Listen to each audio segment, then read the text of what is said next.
మరొక కాన్సెప్ట్ గురించి కూడా ఇప్పుడు చూద్దాం. అది ఏంటిదంటే సర్చ్ సార్టెడ్ అంటారు మనం. సర్చ్ సార్టెడ్ ఆఫ్ అని పిలుస్తారు అనమాట.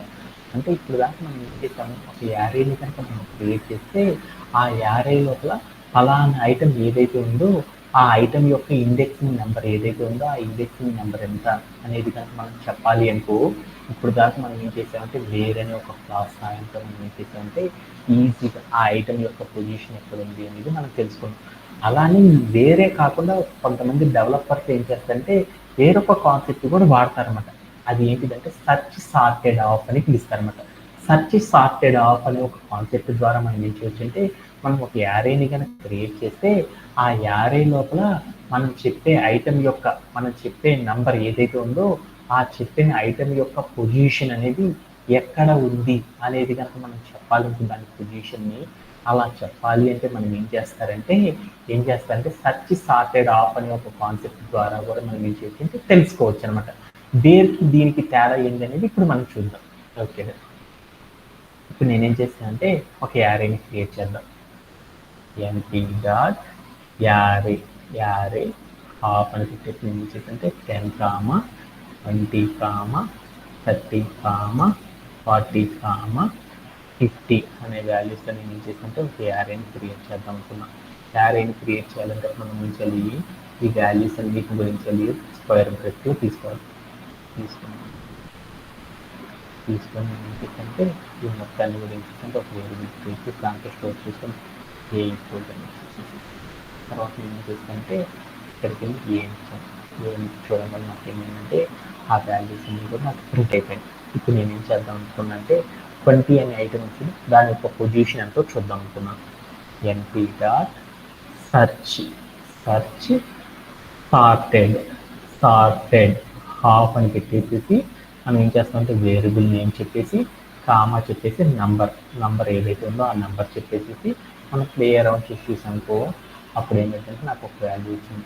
ఆ వాల్యూ దేని మీద రిప్రజెంట్ చేస్తుందంటే మనం ఏదైతే యారే క్రియేట్ చేసామో ఆ యారే లోపల 20 అనే ఐటమ్ ఏదైతే ఉందో దాని యొక్క పొజిషన్ గురించి చెప్పడం అనేది జరిగిందన్నమాట.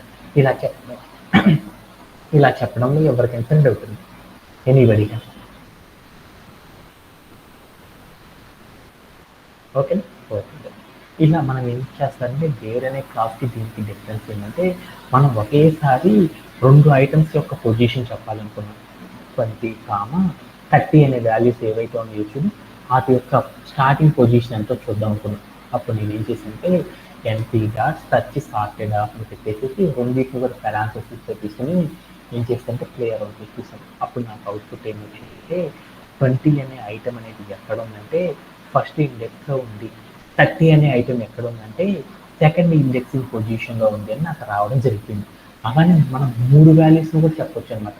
కామా పెట్టేసి నేను ఇక్కడికి ఏం చేశానంటే 40 అని ఇచ్చాను.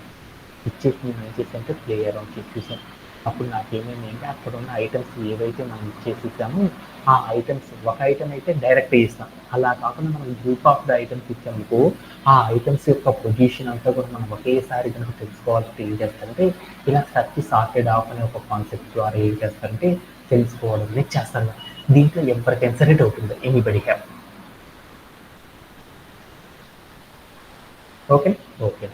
అలానే మనం నెక్స్ట్ కాన్సెప్ట్ని కూడా ఇప్పుడు ఏం చేద్దాం నేర్చుకుందాం. దీంట్లో నాకు ఏమైందంటే మనం చెప్పుకున్న కాన్సెప్ట్ అన్ని ఏంటిదంటే మనం ఇప్పుడు దాకా ఏం చెప్పుకున్నాము, యారేస్ని క్రియేట్ చేయడం, ఆ యారేస్ లోపల మనం ఏం చేస్తున్నాము, యారేస్ లోపల మనం బోల్డ్ అనే ఆపరేషన్స్ చేయాలంటే ఎలా చేస్తారనే కాన్సెప్ట్స్ గురించి మనం ఏం చేస్తామంటే ఈ సెషన్లో తెలుసుకోవడం అనేది అయిపోయింది. దీంతో మనకి ఏంటంటే యారే ఆపరేషన్స్ అనేవి కూడా కంప్లీట్ అయిపోయినాయి అనమాట. ఈ యారే ఆపరేషన్స్ అయిపోయినాయి కాబట్టి మనకు నెక్స్ట్ కాన్సెప్ట్ ఏంటంటే ఫంక్షన్స్ అనమాట. ఈ యారే ఆపరేషన్స్ చేసేటప్పుడు మనం ఏం చేస్తామంటే కొన్ని ఫంక్షన్స్ వాడతారు. ఏ ఫంక్షన్స్ అని ఎడిషన్ అనే ఫంక్షన్, యారేస్ లోపల ఎడిషన్ ఎలా చేస్తారు, సబ్ట్రాక్షన్ ఎలా చేస్తారు, మల్టిప్లికేషన్ ఎలా చేస్తారు, డివిజన్ ఎలా చేస్తారు, ఎక్స్పోనెన్షియల్ ఫామ్లో ఎలా రాస్తారు, ఇలాంటివే కాకుండా మనం ఏం చేస్తామంటే మనం స్టాటిస్టిక్స్ చేసేటప్పుడు కొన్ని ఆపరేషన్స్ చేస్తారు చూడు, మీన్, మోడ్, మీడియన్, అలానే మనం ఏం చేయవచ్చు అంటే ఇంకా సమ్ము, ప్రోడక్ట్, ఇలాంటి అన్ని రకాల ఆపరేషన్స్ అన్నీ కూడా యారేస్తో చేసేటప్పుడు ఎలా చేస్తారనే కాన్సెప్ట్స్ గురించి మనం ఏం చేద్దామంటే టుమారో సెషన్లో డిస్కస్ చేద్దాం. దీంతో మనకి ఏమవుతుందంటే నంపై అనే కాన్సెప్ట్ అనేది కంప్లీట్ అయిపోయింది అనమాట.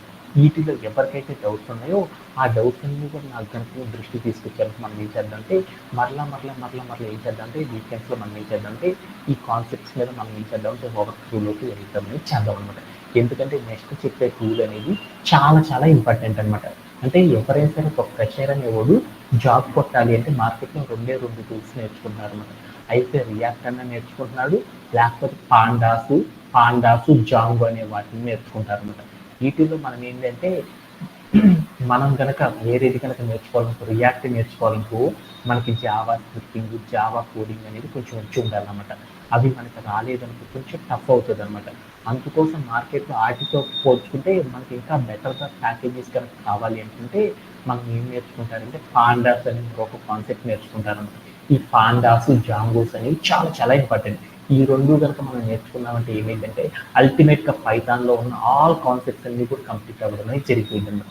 అంటే ఎంటైర్ పైథాన్కి సంబంధించిన ఆల్ లాంగ్వేజెస్ అన్ని కూడా మనం ఏం చేసామంటే నేర్చుకున్నట్టే అనమాట. కాకపోతే ఏముంటుందంటే ఇంకో వీక్స్ అని ఒక కాన్సెప్ట్ ఉంటుంది అనమాట. ఇది కూడా మనం నేర్చుకున్నామంటే మనం ఇంకా 10 years వరకు మనం ఏం చేస్తామంటే పైథాన్లో ఏ కాన్సెప్ట్ కూడా నేర్చుకోవాల్సిన అవసరం ఉండదు అనమాట. Okay, that's it for today session. Thank you for joining everyone. Have a great day. By.